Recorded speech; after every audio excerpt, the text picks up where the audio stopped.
So good morning everyone. अहिले म बिहानको मर्निङ वाक गर्दैछु। खेत गाउँको खेत, गाउँ नै हो, यही सहर पछाडिको गाउँ हो। सो अनि हो माई गड गर्मी छ है भयङ्कर।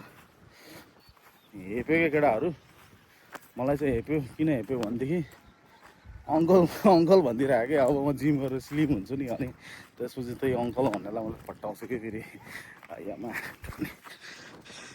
हाम्रो गाउँघरको वरिपरि पनि विकास गर्न खोजेर रहेछ होइन, तर यो कस्तो किसिमको विकास म बुझिरहेको छैन कि। यहाँसम्म नाली आएको छ, त्यहाँदेखि उता पनि नाली आएको छैन फेरि होइन। फेरि यतातिर यो नाली खाली छ, यो नाली खाली छ, यो नालीभन्दा अगाडि पनि नाली छैन। के यार, मन लाग्यो जे पनि गरिदिने। र म यो मर्निङ वाक गर्दा गर्दै यो गाउँबाट सहर छिरिसकेको अवस्था है। कुकुर पनि भुक्यो, अनि भोगिदिन्छु फेरि होइन। सो यो चाहिँ अब म गाउँबाट अब म सहर छिर्दैछु। सो मेरो मर्निङ वाक चाहिँ लगभग 25-30 मिनटको क्रस भइसक्यो। ल फेरि भुक्यो हेर्न। हेलो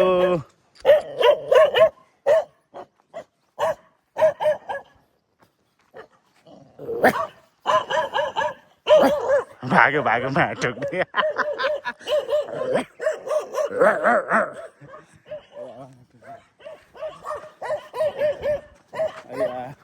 मेरो दिदीहरू पनि आए जस्तो छ होइन, यहाँनिर दिदीहरू छ।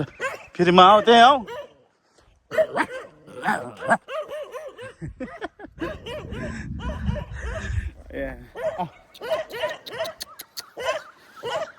Oh my god.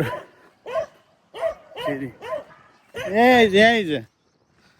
त्यही हो, मेरो बहिनी चाहिँ उता काठमाडौँबाट आएको थियो, अनि उता दिदी घर बसिरहेको थियो। हिजो राति आएर चाहिँ भेट पनि भएन। सो यो मर्निङ वाक गर्ने टाइममा सो मेरो बहिनीलाई पनि म भेट्न जाँदैछु होइन। मेबी यो घर हुनसक्छ। बाहिरबाट आएको थिएँ, यो घर कि त्यो घर, यही घर हो क्या। लक लागेछ क्या। Good morning.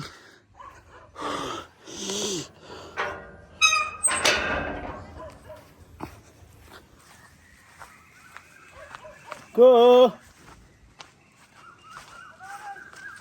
म मर्निङ वाक गरेर यस्तरी पछाडि खेत आएको। छैन, कहाँ दुब्लाउँदैछु छैन। त्यस्तो टाढाबाट देखेर मलाई यहाँ यस्तो हेर्नु न, यस्तो यति दुब्लाउँदा नि मलाई अङ्कल भनिदियो क्या मान्छेहरूले। अब मलाई रिस उठेर अनि म चाहिँ इगोमा हिजो राति आउनु भएको थियो। कति भुकेको यसले मलाई। भयो कति भुकेको भयो। ला यहाँ कुतु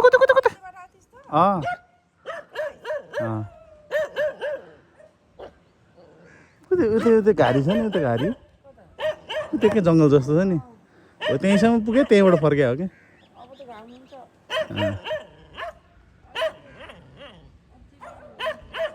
लास्टै भुग्यो यसले त। मैले खाइदिएको सातो उल्टै।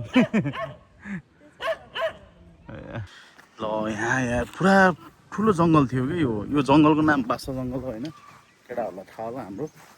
सो यहाँ चाहिँ हामी बस्तीमा हाम्रो जक्सन हुन्थ्यो, अड्डा हुन्थ्यो।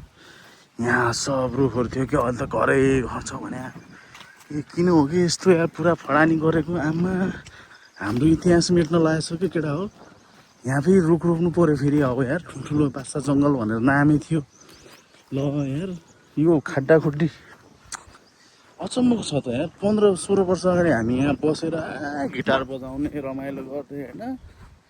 अब त्यही त केटाहरू पारामा कलेजबाट बङ्ग हानेर बस्ने ठाउँ यही थियो। अहिले त केही छैन त, पुरा सन्नाटा छ त। त्यहाँसम्म त्यो घर त्यो त रुख थियो क्या पहिला। यो घरमाथि पनि यहाँ पनि रुख थियो, त्यो बारसम्म रुख थियो पुरै लगभग।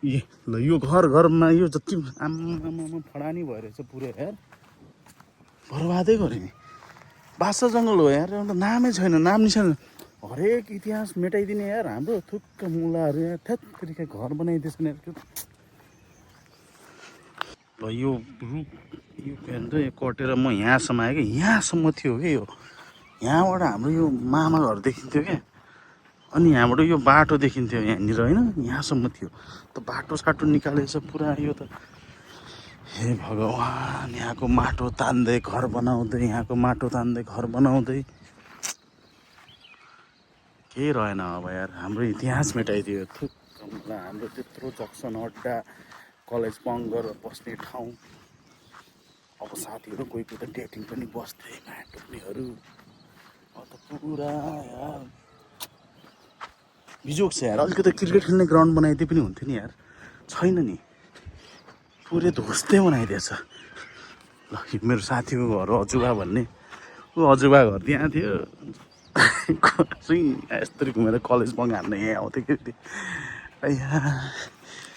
हाम्रो इतिहास मेटाउन पाउँदैन पाउँदैन पाउँदैन भन्ने अब नारा लाउनु पर्ने थियो के गर्ने। अब घर बनाइसक्यो, ल ठिक छ, घर बन्नुपर्छ, कसैको घर भत्काउनु हुँदैन। त्यही हो, हाम्रो इतिहास चाहिँ भत्किरहेछ, सब भत्कियो। यो नेपालको झन्डा हो यो? छैन त यार, यहाँनिर चन्द्र सूर्य हुन्छ त, चन्द्र सूर्य चाहिँ हुनु पऱ्यो कि यहाँ, बल्ल नेपालको झन्डा देखिन्छ है, होइन? सही कुरा गरेछ। होइन होइन बनाउनेवालाको होइन, यो पुरानोहरू मेट्यो। स्कुलको हो? स्कुलको कुन स्कुलको? नानी तिमी स्कुल जानु लागेको? कतिमा पढ्छौ? 3 मा पढ्छौ? अनि मम्मीले तिमीलाई हेर्छ छोड्न आउनु भएन? हो र, ल ल ल। कतिमा पढ्छौ? 3 मा हो। अनि त्यसपछि कोही छोड्न आउनु भएन? तिमी त टाढाबाट हिँड्दै आएको थियौ त। अब त्यता रिक्सा पुग्न घुमाउन त्यहाँ घुमाउन पुऱ्याउने ल्याउने सबै जिम्मा तपाईँ। कतिजना उठाउनुहुन्छ? मेरोमा त 16 जना छ। 16 जना। अनि एक ट्रिपमा कतिजना? एक ट्रिपमा 8 जना। अनि 8 जना भनेपछि बच्चा बच्ची 4 8 जना अटाइहाल्छ होला होइन? 8 जना एक ट्रिपमा हो, 8 जना एक ट्रिपमा, 2 ट्रिप गएछ। नेपालको झन्डा चाहिँ यसरी दामी तरिकाले चेन्ज गर्नु पऱ्यो कि है। धेरै दिन भइगयो, त्यसले गर्दा पुरानो भइगयो। Okay by by. ल नानी बाई बाई। लागेको छ झन्डा लगाएको। सही हो, आफ्नो इतिहास सबै मेटिँदै गएको छ भन्ने आज मलाई भान भइरहेको छ कि। किनभनेदेखि तपाईँको हामी बस्ने त्यत्रो पुरानो 20 वर्ष पुरानो अड्डा गायब छ यार, झन्डाको चन्द्र सूर्य गायब छ। त्यस्तै हो। सो बच्चा बच्चीहरू कलेज जाँदै स्कुल जाँदैछन्, म चाहिँ घर जाँदैछु। ल भाइहरू हाई हाई बाई गर्नु पऱ्यो, यस्तो ग्याङ ग्याङ माया छ गरिदेऊ न, यस्तो गरिदेऊ। खै त गरेको गरेर ल जाएको हेर त, या पुरै भ्लग हेर्छु नि, हेर्दैनौ? अब हेर्ने है त। ल सो म नि स्टार्ट गर्दैछु, यस्तो चलपल हानिदिएको बच्चा बच्चीलाई होइन। ल अब घरतिर लाग्दैछु, नेक्स्ट भ्लगमा भेटौँला। ओके, यस्तो सुविधा छ हाम्रो पालोमा त 4-5 घन्टा हिँडेर, म त त्यत्रो हिँडेन, म त ठ्याक्क 40 देखि 1 घन्टाको बाटो लाएर जान्थेँ स्कुल होइन सानोमा। अहिले त घरमा रिक्सा आउँछ। ल अब चाहिँ म मेरो टोल छिरिसकेँ, यसको पारिपट्टि मेरो घर हो। यसरी निस्केपछि म घर पुग्छु। So bye bye, see you.